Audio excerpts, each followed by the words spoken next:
Hi YouTube फॅमिलीला माझा नमस्कार। मी आज करत आहे पातळ पोह्याचा चिवडा। त्याच्यासाठी मी चिवडा 1 किलो चिवडा घेतलेला आहे। तो मी चाळून करून उन्हात घालून घेते खरं, पण मला आता वेळ मिळाला नाही, मी संध्याकाळी केला। उन्हात घातल्यामुळे गॅस पण कमी लागतो आणि छान मग लवकर कुरकुरीत चिवडा होतो।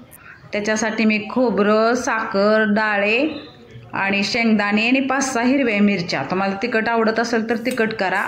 आमच्यात मुलं खाणार आहेत त्यामुळे मी तिखट केली नाहीत। आणि मग नंतर मी हे सगळं तेल टाकलं थोडं, तेल टाकून मी खोबरं चांगलं लाल होईपर्यंत थोडं भाजून घेतलं।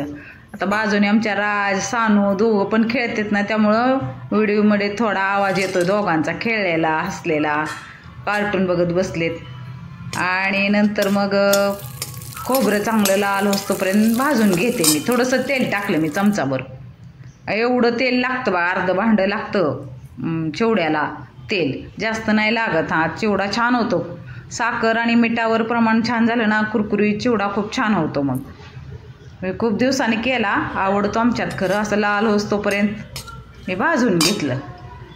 आता नंतर हे काढून घेतलं आणि शेंगदाणे भाजून घेते लाल होईपर्यंत चांगले। जसा वेळ मिळेल तसा चिवडा करायचा। मुलींना पण डब्याला लागतो ना, गुरुवारची डब्यात वेगळं काहीतरी असतं म्हणल्यानंतर मग मुलींना द्यायला पण। आणि लालसर होईपर्यंत असे शेंगदाणे मी भाजून घेतले। चिवडा करायला हा मला सगळ्यात चिवडा करायला आवडतो, छान लागतो पण आणि करायला पण सोपा आहे। डाळे घेते मी लाल होईपर्यंत भाजून। आमचा राज पण असतो ना माझ्या भोवती खेळताना, तो त्यामुळे त्याचा पण आवाज येत असेल तुम्हाला व्हिडिओमध्ये। लाल होईपर्यंत मी डाळे थोडे असे भाजून घेतले, झाले आता मी काढते। आणि नंतर मग खाली घेते, आता खाली बसले मी, उभं राहून कंटाळा आला म्हणून खाली घेतली कडे।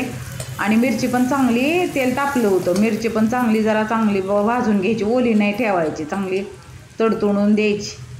आणि हळद पण चांगली भाजायची तेलात, त्यामुळे हळदीचा वास येत नाही। 1.5 चमचा मी हळद घातली, तोपर्यंत मी मीठ टाकून घेते चिवड्यात।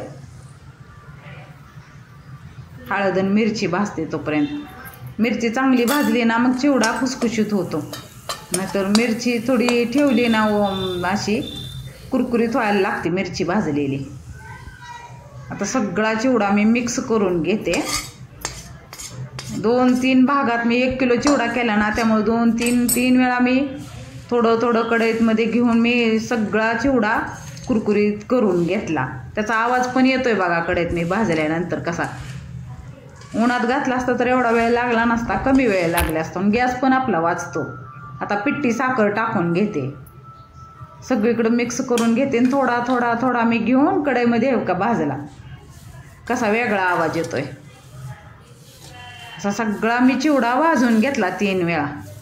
तुम्हाला कसा वाटला चिवड्याचा व्हिडिओ? लाईक, शेअर, सबस्क्राईब करा आणि तुम्ही जरूर करून बघा, खूप छान होतो हा चिवडा।